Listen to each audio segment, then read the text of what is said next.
Well, hello everyone. Welcome to this beautiful Thursday. Sorry, it's going to be bright outside, so it might look a little washed out. I tried my best to get the video as clean as possible. So with today, as you can see sorry, it's flipped for me. So down here, we're doing hooks today. So pretty well, hooks are a very staple in learning blacksmithing. It was one of the first projects I did as a blacksmith. One of, it's not actually the first one. That a little bit more, maybe another little stream that I do. But it's one of the first things. It's actually the second thing that I actually forged as a hook. So I'm just going to show you the way I learned, and then do a couple like that, and then go into what I actually do, more of a production run of hooks. So after 17 years as a blacksmith doing this stuff, I still do hooks. Like I've said many times, I've been doing full-time for a year now. And yeah, hooks are still something that I sell. I know a lot of blacksmiths, they don't do hooks as soon as they feel they got that, they move on to something else, and that's perfectly fine. I think from my point of view, if I wasn't selling any of them, I probably would stop myself. But like almost every hook that's in my shop, if not every hook, has been made by me. So, you can always use more hooks. It is, it does work out a lot of your fundamental techniques that you need for blacksmithing. So today, for these first hooks, I'm using 5/16. Could be done with, when I first learned, I did them in 3/8. I don't really do a lot of stuff in 3/8 anymore.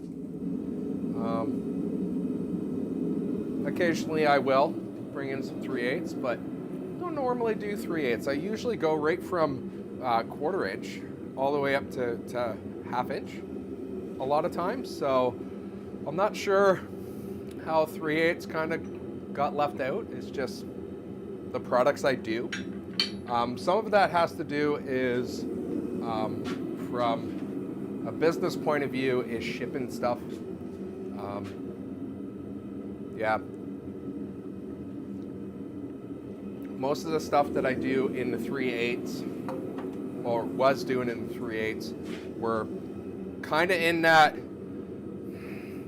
a little bit heavy, a little bit big size, but not impressive enough for the customer that wants to pay for like $20+ shipping. Shipping in Canada is quite ridiculous. And I know I've heard some American sellers that think American shipping is bad. Well, try and ship a couple orders in Canada. It has got better with some of these smaller companies coming, but it's still fun. Not everyone in Canada have access to those new shipping companies. So, it is what it is. So pretty well with every hook. So most of my hooks, I actually got a sample back here. So almost all my hooks that I do with round stock or even square stock will have a tiny scroll on the end.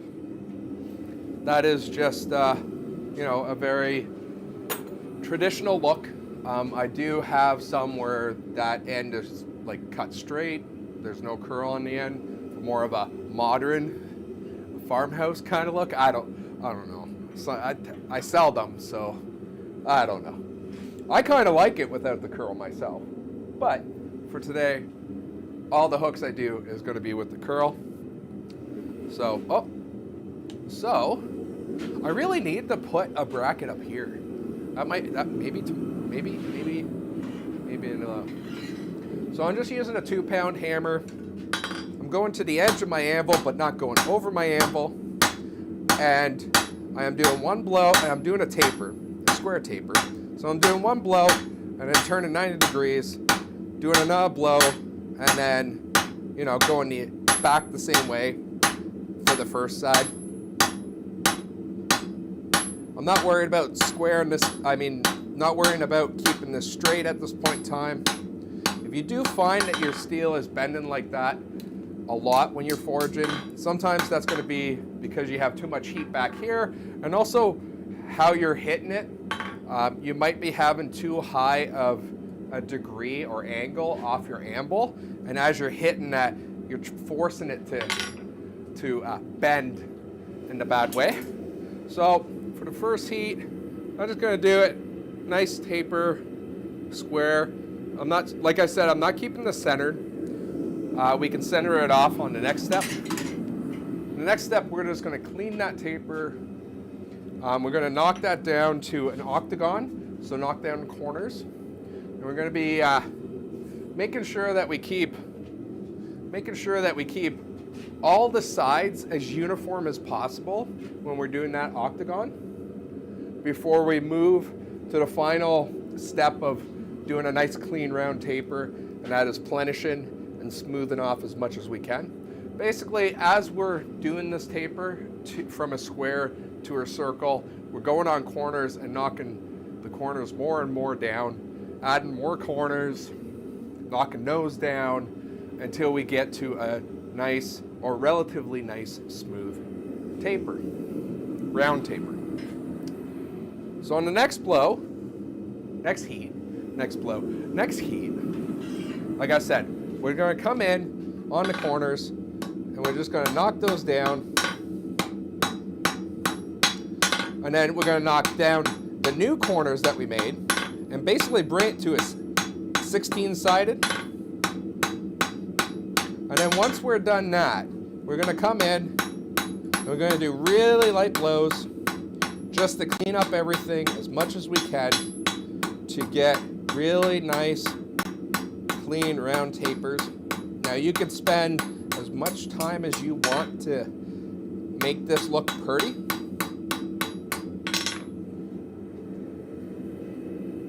And doing this plenishing or smoothing out at the lower temperatures with the really light blows, you can actually get almost near perfect. So on this next heat, what we're going to do is, now that we got that taper, we're going to do a little curl on the end.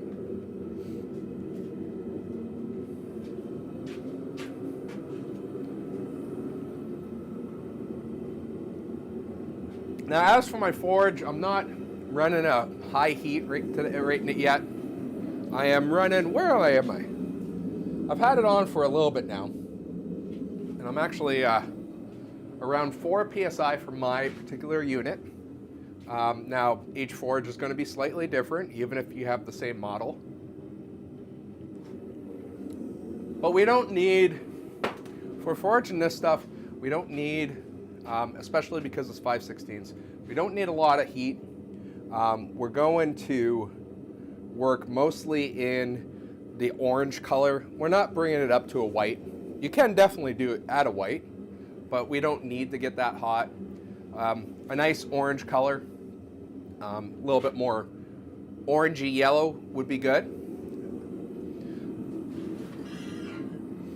If I was working with thicker stock, I might bring it up a little hotter.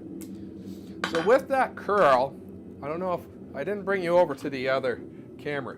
So basically, when I bring it to the edge of the anvil, I'm just doing light blows down and barely grazing. I know you're not going to see that very well. Let's see. I got to move that.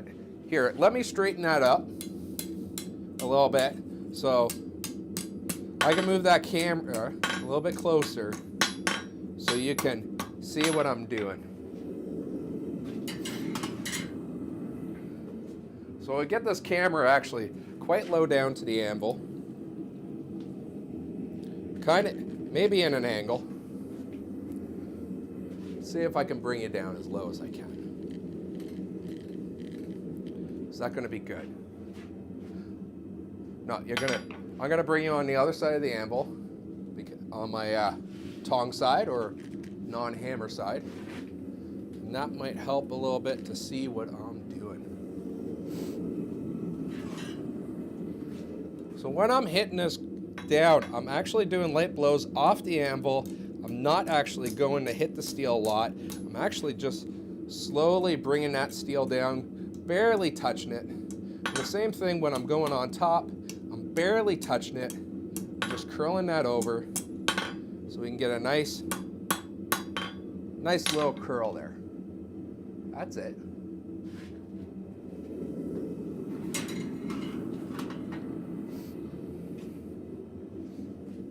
I'm going to move you a little bit back because on this next heat, we're going to actually work on the horn.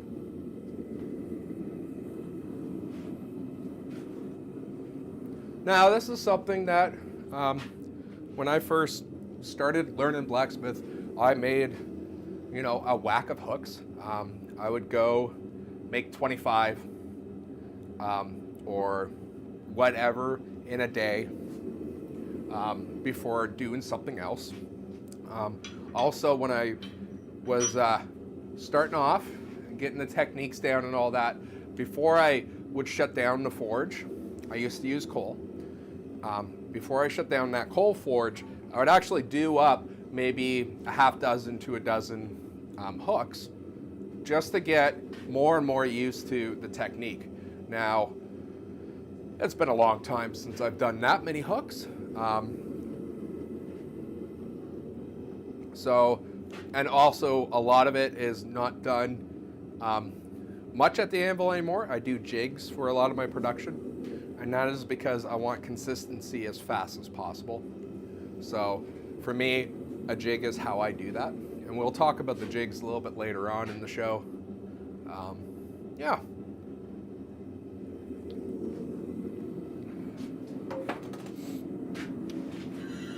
So on this heat, we're going over to the anvil, and we're gonna first quench the tip. And the reason why we're doing that is so we don't bang the crap out of it. So we're going over to the anvil, and we're just gonna do light blows off the horn. If you do start getting a little twist, straighten it up. We wanna bring it a little bit down below the anvil. Straighten up this back end if you need to. Come back on the top side of the anvil, on the top side of the horn, hit that back. If your hook is getting a little bit too wide, that's okay. Just work it a little bit more. If you need to come back on the top and bring it back, that's fine. Nowhere on here am I actually hitting the steel much against the anvil itself, like against the horn. And you can just basically make it whatever J you want.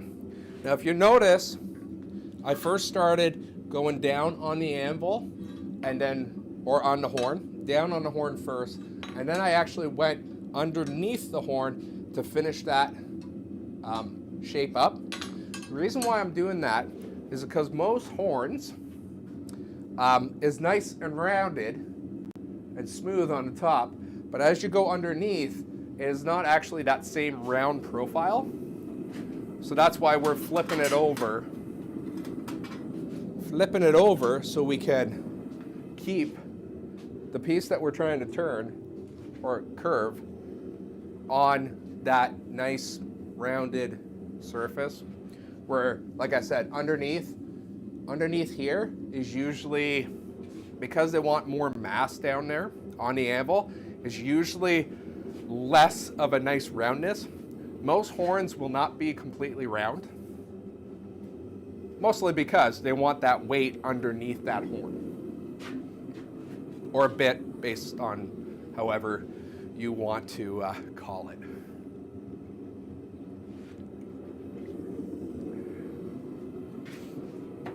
So on this next heat, we're actually going to make a spot where we can put the hole, to hang the nail or whatever. So we're coming back onto the anvil, We're going to the far side of the anvil. We're going to bring it in, and we're going to make sure that we're on a nice corner, and we're just going to do half on, half off blows.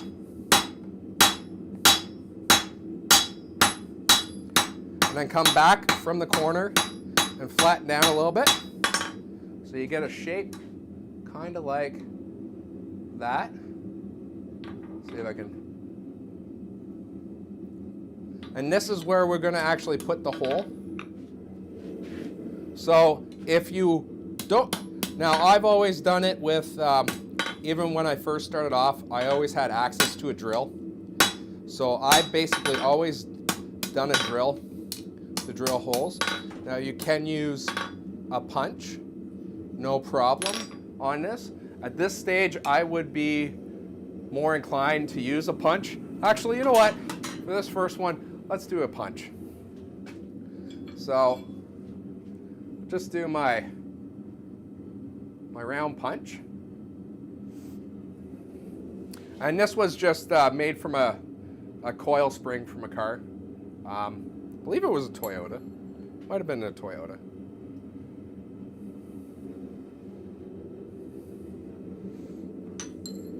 Yeah, we'll do the punch. Now you'll notice that I have my hot cut Hardy. Normally, I would not leave my hot cut in my anvil while I'm forging stuff. Right now, I'm doing because I'm demonstrating quite slowly, I'm able to be more mindful of where that hot cut is. If I was forging at normal speed, this hot cut would never be in my anvil unless I'm using it. I just don't like having it. It's real easy to, as you're hammering, to forget that it's there and actually smack your hand against that, and that probably wouldn't be good. So, actually at this point I am going to take it off because I'm going to have to move over to that hole. So like all other hole punching that we've done, we're going to start on one side. We're going to get most of the way done. So on these first couple of hits, I'm making sure I am staying where I roughly want to be. And I'm noticing my punch is not the best right at this point in time. A nice clean punch would be a little bit better with this. And what I mean by that is I'm going to show you the imprint on it. See if you can see it.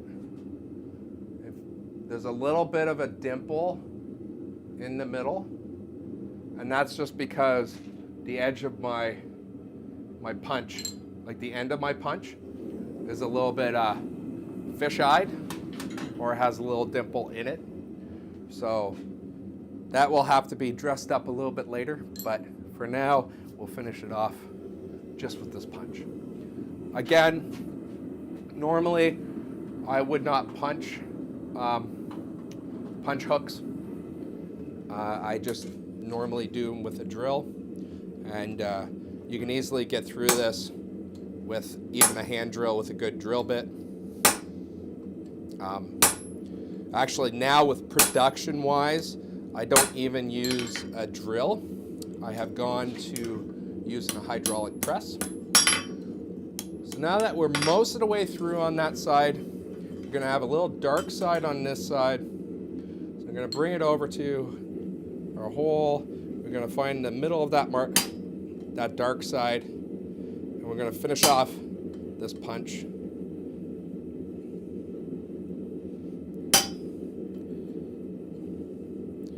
And if we do go and squish the hook a little bit, we can straighten it up afterwards. Not a big deal.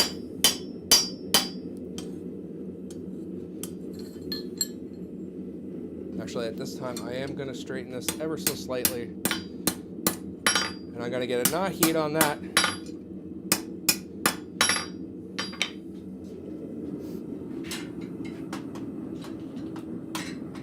Definitely drilling the holes are easier, but you can definitely do a punch.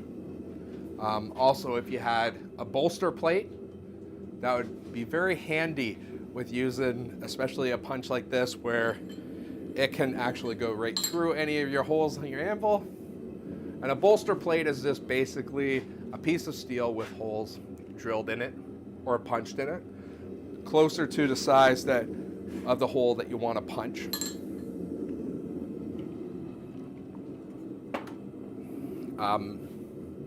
If you have watched Alex Steele, he has a really interesting bolster plate for drifting holes and stuff, where it's a steel plate with a big a bunch of different size holes on it, and he has a post on it that will go into his puncher hole, and then that plate sits over top of his hardy hole where all the different sizes of holes are. And that's actually kind of cool, and I actually want to make one eventually. So we're just going to get this hole done up, put the hot cut back in, and we'll call this hook a hook. I saw the punch come out, or the plug, I should say. That's the little tiny piece of steel that you're punching through. Do a little bit of cleanup. Straighten up a little bit.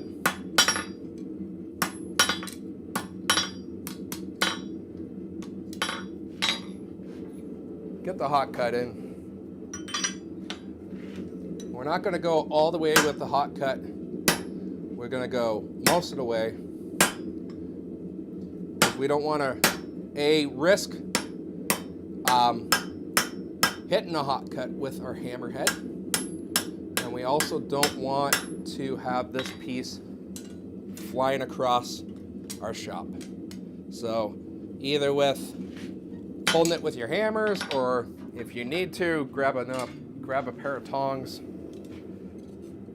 snap it off.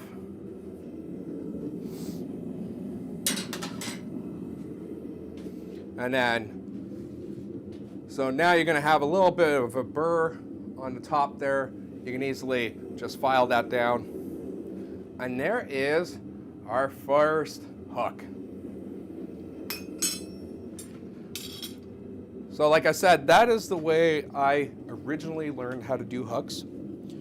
Other than breaking off the piece at the end, as you can see, I didn't use any tongs there. So it is actually a really nice first project for people. And who doesn't need a hook?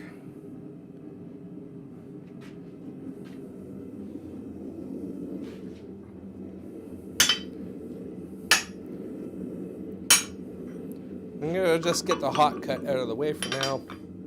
Now at this time around, I'm gonna actually do it normal, how I would if I was doing it like this,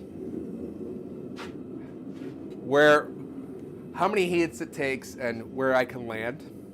I'm thinking, so aside from punching a hole, because I really don't like punching holes in the hooks, because like I said, I don't have a bolster plate. It would make a lot easier for, so I don't have a bolster plate this size. So punching holes are a little bit harder.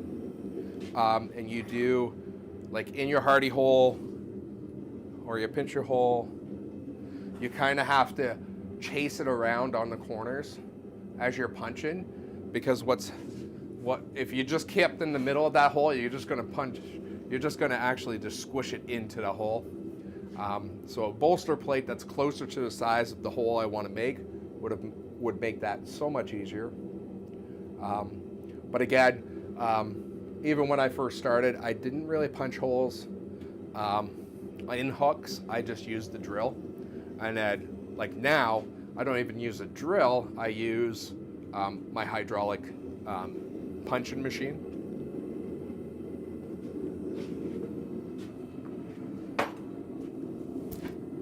So, this one, see how many heats it takes me. I think doing this whole thing is going to take me 3 heats, I think. So I'm not going to be talking you through this one because it's going to be the exact same I just did. So let's go.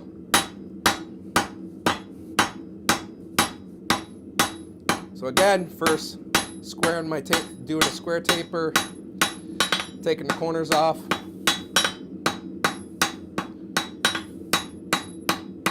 Doing a little bit of plenishing.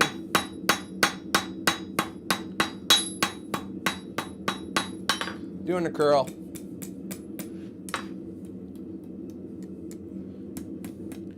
Straighten up everything. Quench the tip. Go over to the horn. I have to straighten up everything. My horn is, I'm used to my horn being on my other side. I have not changed that yet. I should.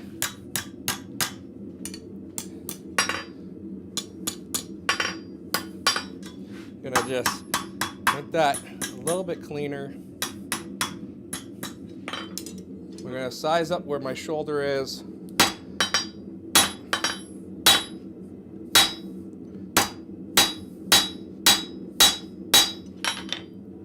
Start the shoulder. I'm gonna straighten up everything, take another heat. I'm gonna get the hardy hole, get my cut off in the hardy hole. We'll wait for that piece to heat up.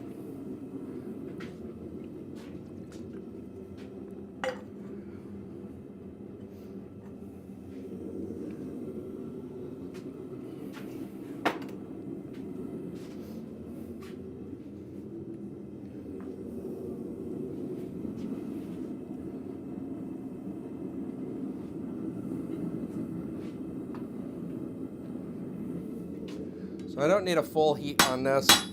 This is just to knock down a little bit of that. And then we're going to come over here and cut that off.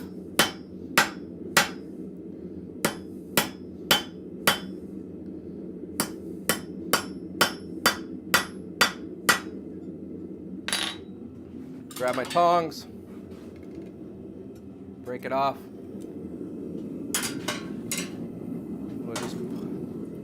And I'm just going to check, make sure everything is straight. Just make sure everything is straight.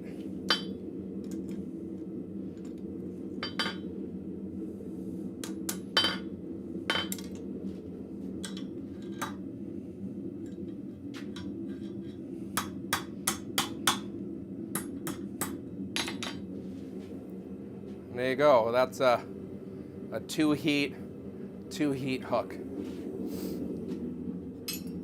The blacksmith I originally learned from, he actually could do a hook like that in 1 heat. And after a little bit of practice, I actually got pretty close to that. I got pretty close. Yeah. So now, how do we do hooks in production? And actually, this is actually the reason why I decided to do hooks today. I don't know what my leg was hitting. I actually got an order of hooks, and I'm like, yes! And then I realized I just sold the last of those last week, so I have to make more hooks. So these guys are my little tiny hooks. And I make them out of 1/4 inch round. This is a 3 inch piece. And I have gone and deburr. That camera never likes to focus. I've gone and deburr the ends just quickly on the belt grinder. And these guys are going to go in the forge. Now these guys I will be using a jig for. And I'll show you that in a second, once I get these loaded up. Normally I will have 5 of these in the forge at a time. I only have to do 4 today, so I'm only doing 4. I'll do a bigger batch later on. So my jig that I'm using today for these guys is a piece of 1/4 inch round stock. That is 1/4 inch, right? Pretty sure.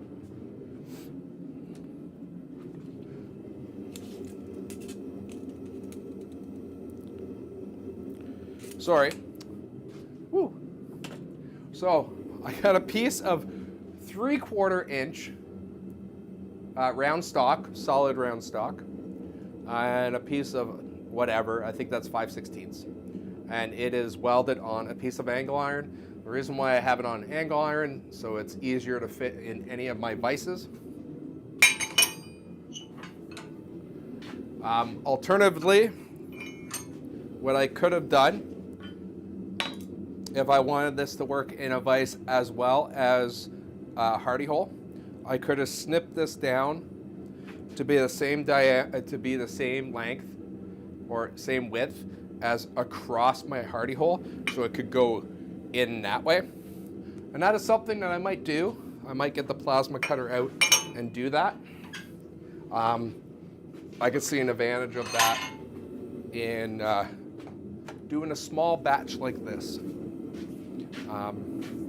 Many of my jigs are vice kind of specific. A lot of that has to do is when my first anvil didn't actually have a hardy hole. I had the horn, the shelf, and about 4 inches, I think 4 inches of the face, and all this is cracked off. I did show it in one of my videos way back in the day. So even though I'm using I'm using a 1/4 inch stock, I'm taking my 3/8 V-bit for this guy. I actually will be using 2 different tongs on this. I'll do the V-bit for the tapering. The reason why I use the V-bit is these guys, is because it's easier for me to index what is each side with these guys than in my my flat bit tongs. Yeah, that's a lot because these flat bit tongs are more set up for very flat material, almost 1/8 inch, and not so much for 1/4 inch. I will be using those though when I do go to the jig, and that's just because the 3/8 one is a little bit too wide for the jig. So again, like the other hook, all I'm doing is doing a square taper, taking off the corners, plenishing a little bit. And if I still got enough heat after this, I'm going to start doing a curl on the end.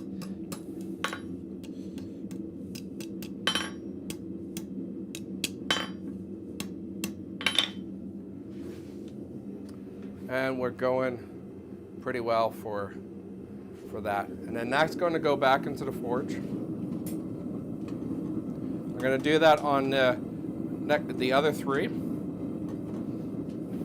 And this is the exact same way I would do this in a batch. Other than normally I do 5 instead of just 4. And yes, I do have miss hits sometimes. You might notice that some of my blows has a different sound than some of the others, and that is just a small miss hit on the anvil. Normally, like I said, I would do tapers like this closer to the edge of the anvil, so I don't have to worry about hitting the edge of my hammer.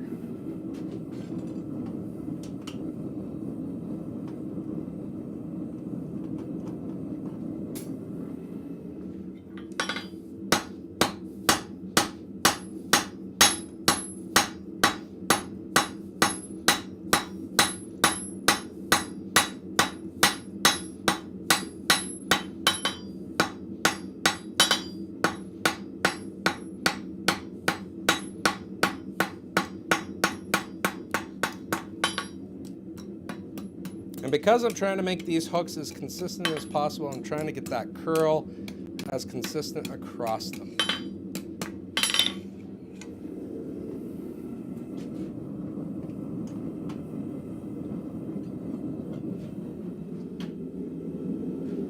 I am going to turn up the heat a little bit on my forge.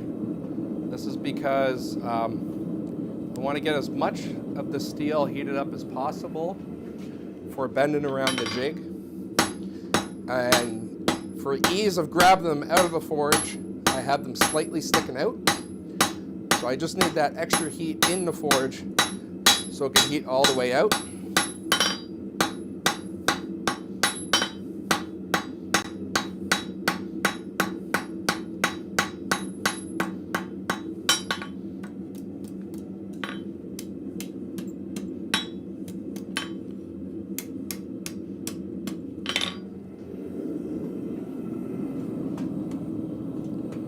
Now I'm going to bring you over to the vise and the jig so you can see the next step. And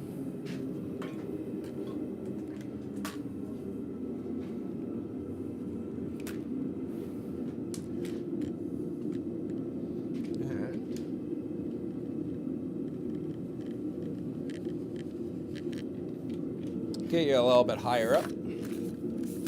Sorry if this looks really weird on the camera. Here, I'll put you onto this view so it's not as wobbly.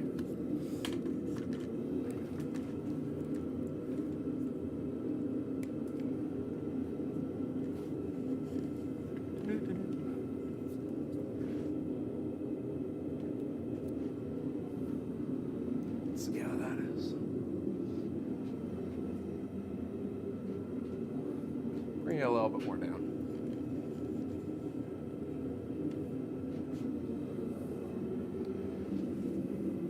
Sorry, the colors are a little bit off. Moving around in the shop, it's a little bit hard to get it just right. The whole lovely mixed color of white balance is not the greatest in here.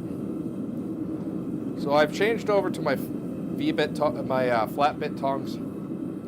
We're going to go in. We're going to quench the tip, just that little curl. It's going to hook on the smaller piece, and I'm going to go around and hook in to that 3/4 piece. And I'm trying to eye it up to what I think is going to look like a nice hook at the end.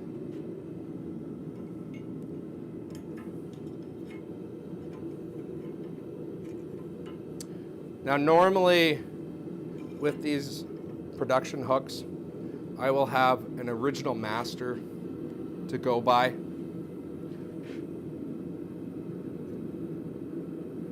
So I normally will keep a hook back from the previous batch so I can quickly refer to it if need be. So I like how this hook is bent right now. So I'm going to make, because all 4 of these are going to the same customer, I'm going to leave that over on the side here.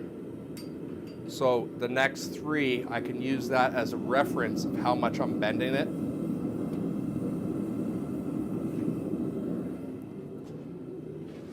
Now, if I was doing a larger batch, I'd be less worried about that, because the chances of me having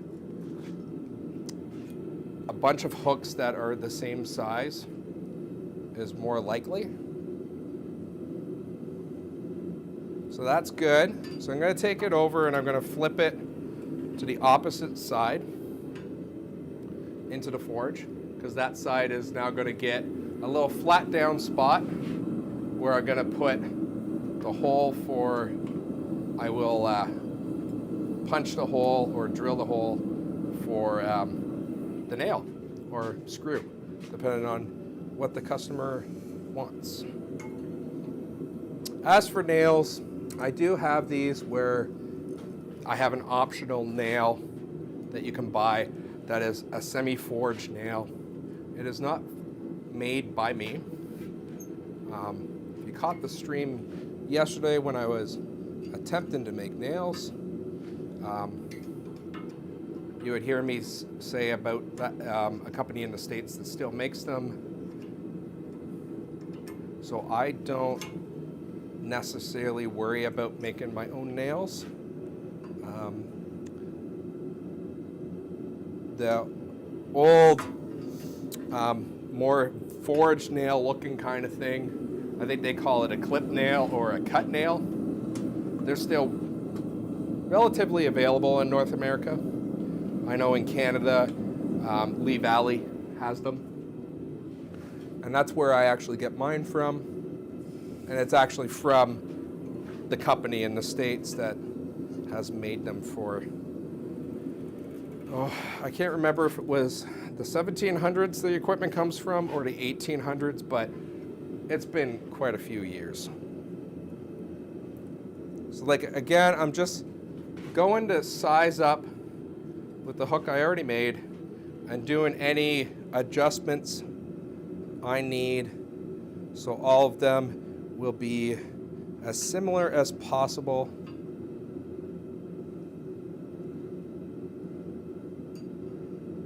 And now that I'm happy all four is close enough, we'll be going to the last step on these hooks.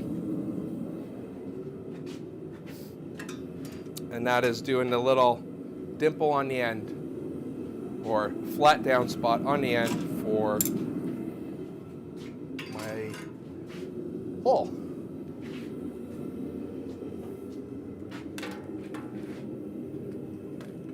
This I will be going back to my 3/8 V-bit tongs. And the reason is because these have, I am able to grab these better on the hook part, or the round spot of the hook.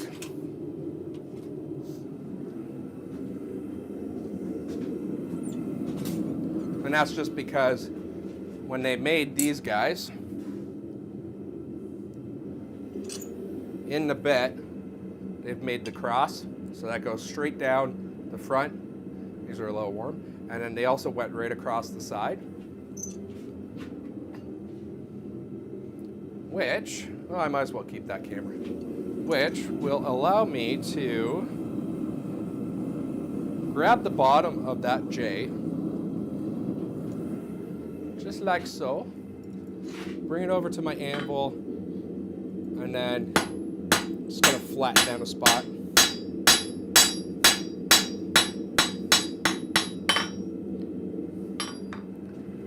And there we go. That's the one hook done. Like I said, I use a hydraulic punch now to punch the holes. But of course, something like this, I did drill them for way much longer than I should have. But if you don't have a drill, you can definitely punch these out with your normal round hand punch. So I'm just squaring up everything and making sure it's good, and that one's done.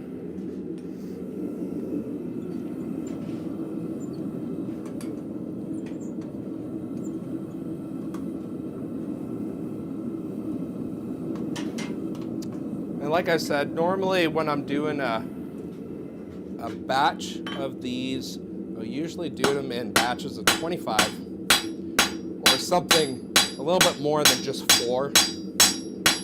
This is just to get the one order out at this point in time, and I'll spend some time next week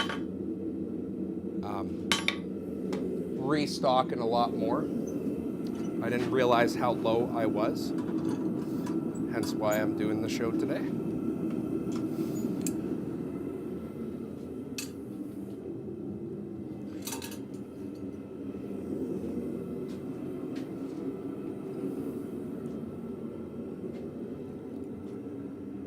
Now that last one I forgot to put back in the forge. It was running a little bit tight in space, and I forgot to throw it in after doing a couple of the hooks, so I gotta wait for that to heat up. So if you are live on this, I do have the chats up. Twitch over there, YouTube over there. So, you know, I can take questions and comments and all that. That's no problem. I think the stream has not been too bad today. 0.1% drop, so that's awesome compared to what we've had, like, say, last week. Sorry, I'm just checking everything out to see how we are doing, where we are at time. So, yeah, looking good. Looking good.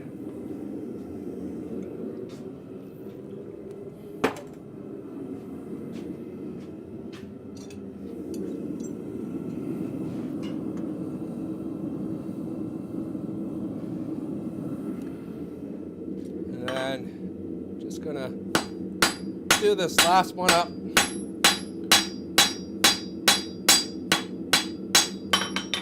there we go. Beautiful. So these guys, they're interesting finish that I do on them. I actually will wait until they're cooled. I will clean them off with a wire wheel, and then I actually will heat them back up so I can put the scale back on them. I know that sounds weird. Why am I cleaning them and then putting scale back on? A lot of that comes down to personal preference. I've had a lot of times where I have done these hooks where I have gone right from forging to putting beeswax.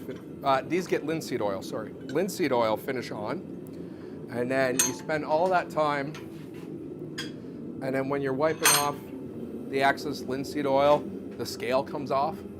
So then you get a blotchy kind of finish. Now, some people like that. I don't. I like a nice clean finish. And let's see if I can find, so I have a hook here.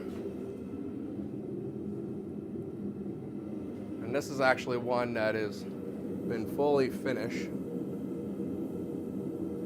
And if you notice, that looks like a very clean, consistent, almost like someone cleaned that hook and put like a black lacquer on it. Where if you don't, if I didn't do the wire wheel and first put the scale back on, that will look a lot different. You would have scale that has baked on it stick out, and it won't be just as smooth. So up next, I'm doing a slightly bigger hook. Whoop, drop my tongs. Where is it? I got a slightly bigger hook. This is made out of 5/16. And I start off with a piece of 5-inch. This is another one that I do as a production run. And surprisingly enough, I've sold more this year already, even though it's only the end of March than I did all of last year. So I'm not sure why that is. Round, they are 5 inches long. And for these guys, I definitely will be using my 3/8 V-tongs, V-bit tongs. As for jigs, you probably saw me also switch out the jigs. And I probably should have showed you what I'm using. For jigs, it is, I'll bring you to that camera because that camera is always better. I got two. So the first one, just double checking the size because, you know, sometimes I forget. So this is 1.25 outside diameter pipe, and it's just quickly welded on to a piece of angle iron. but I have a little bit of it hanging over on the angle iron. And why I did that is because when I vise it, and then I have another one with a slightly smaller size. This one doesn't matter size-wise. This one is the one I'm going to be wrapping the hook around. And why I do this and have them overlap like that is so I can bring them in and out as need be based on what material I'm using.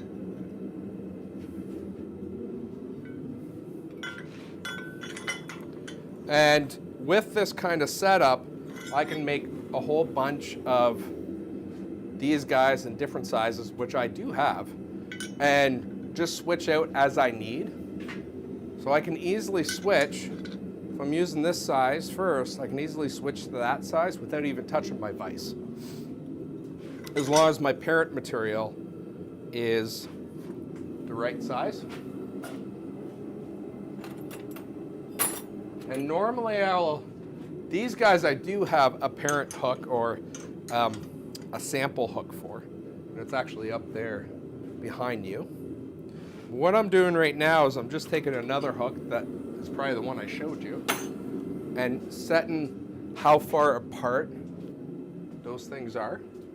So I grab the parent hook because that is the one I actually want to copy. So that's my parent hook, and I'm going to use that as a reference.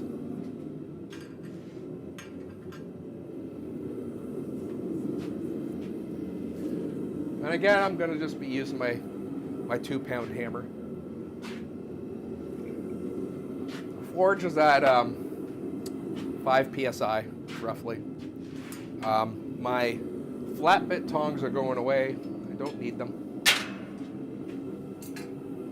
And I do have 4 in the forge, 4 irons in the forge. Like the previous one, I will normally do 4 or 5, depending on how I feel and how the forge is working. In colder temperatures, like middle of winter in the shop, I will do probably 4 at a time just because they cool down too fast. Where right at this point in time, I could do 5, but I only got 4 in there for demonstration purposes. It's just a taper on the end with that nice little curl.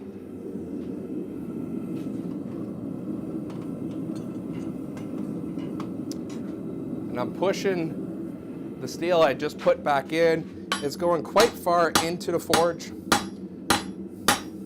And that is so I can have a nice even heat when I go to the jig and bend it around.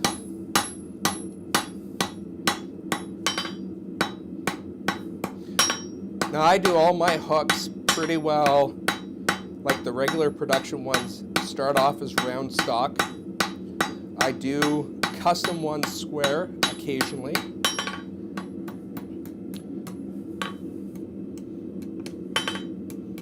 But I usually do them in round for my production runs.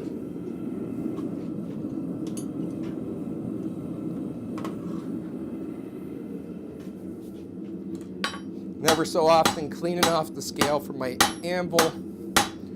That's so I don't put it back into the steel. It's also a good practice to do that.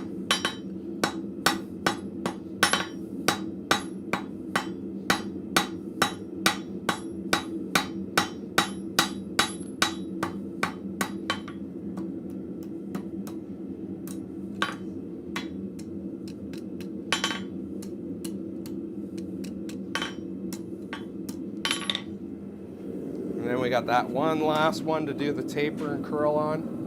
And then we'll go over to the jig.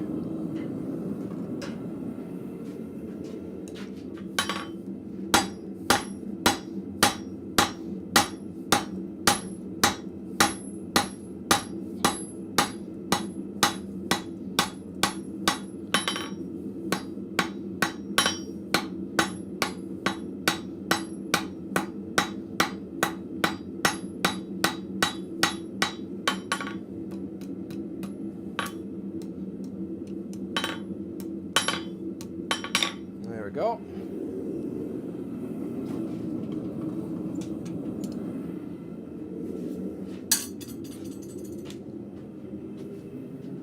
So we'll switch you back up to the vise. Even though this is going to be very similar to the previous one, these jigs are a little different, though the principle of it is pretty well the same. Let's see how that looks. Yeah, that's pretty good.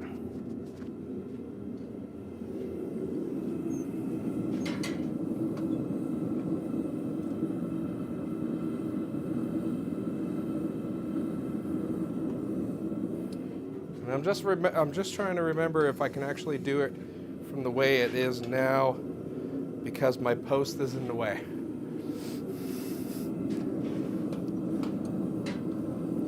It's one of the downsides of my shop. I do have this lovely post right here that holds the upstairs, and sometimes it takes a little bit to remember which way I can put the jigs. And at this angle, the camera might have to move. But that's okay, we can do that. So again, I'm keeping a parent one, or like my master one. So I gotta move you over because you will be in the way. Oh, I'm sorry. Sorry for the fuzziness and all that. My little chair got caught on the cable, so we'll bring you up a little bit better.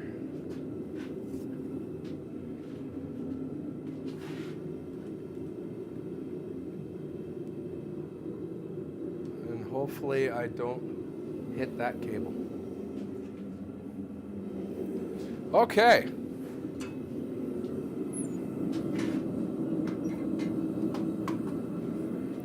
So like I said before, we're going to quench the tip. Oh, and I did not adjust these right.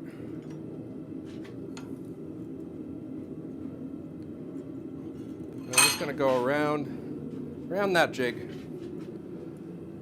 I'm going to go past where I normally think is the right spot. And then I'm just going to double check it with my parent. And I actually have to pull this in a little bit closer. So I'm going a little bit further, jamming that hook in, and then straightening out that back end.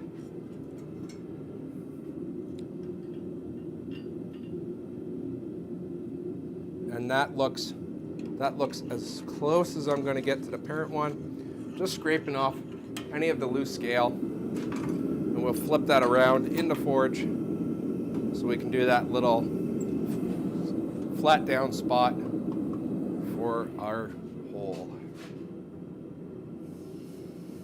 Again, quenching the tip, remembering which one I'm supposed to go around.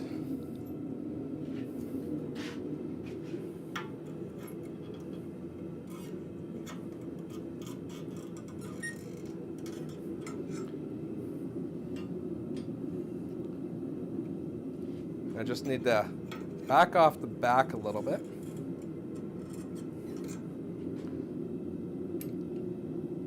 And that one looks good for the to the master. So we'll get that flipped around into the forge.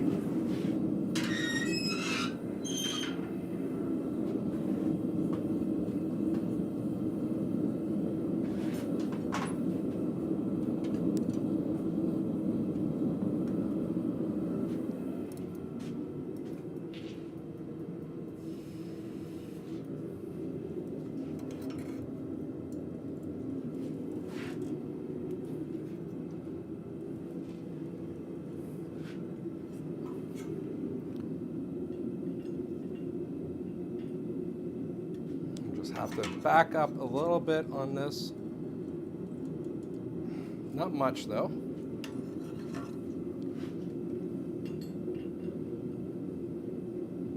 And yeah, that one looks good. So So we get that and flipped around in the forge. And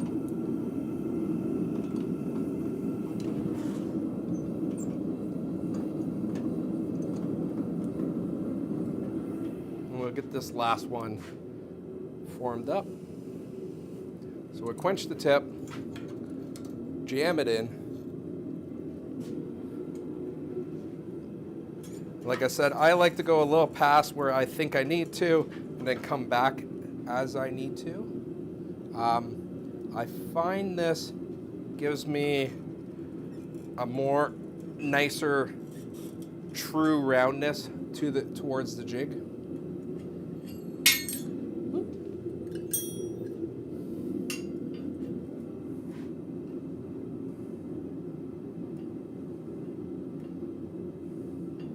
This one's a little bit more finicky than the last couple. That's okay.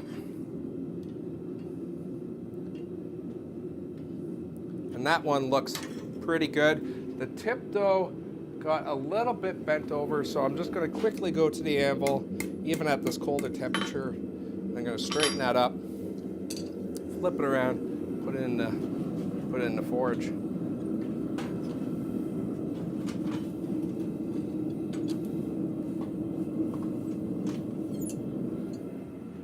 We'll switch you back to the anvil.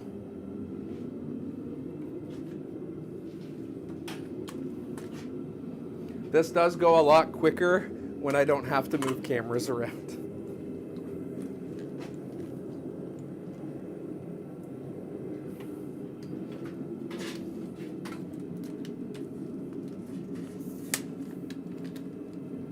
Well, stop spamming me on Twitch.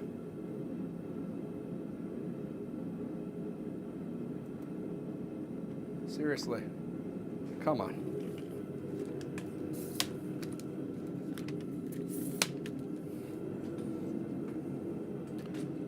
Okay, is that?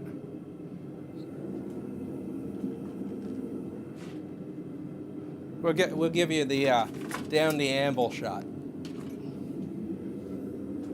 And if you're kind of, I don't know if you notice or not, but I do actually weigh down my tripod when I'm hammering.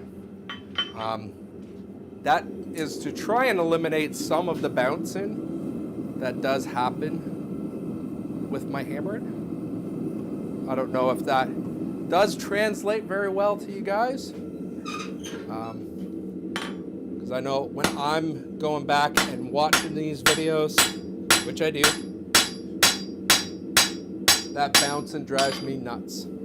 So there you go. And that is that hook. I might do a little bit of straightening when it's cold. But other than that, that is one hook ready to get a hole.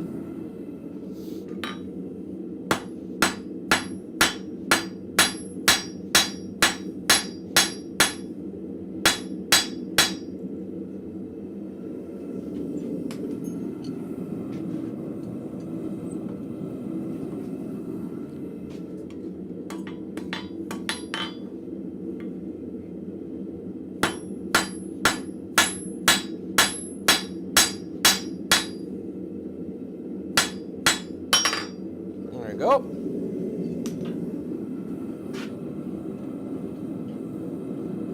And when I'm flattening down the spot for the nail, I usually go aim for leaving about 1/8 of an inch left of material.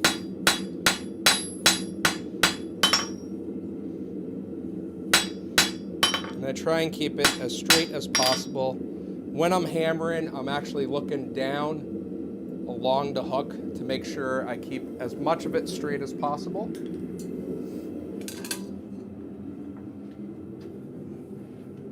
And yeah, so that's pretty well how I do my hooks, both in the one-off raw form, as well as more of a production kind of point of view. So, yeah, I don't know what else to do. So maybe I'll just end the stream at that. So if you did make it, I want to thank you for showing up and watching me make a couple of hooks. I hope you were at least entertained if you didn't learn anything. And I'll see you tomorrow when I'm doing something with scrap metal. Not sure yet what, but it'll be just as exciting to me as you what I'm doing. So I'll see you tomorrow, guys. Thanks for coming.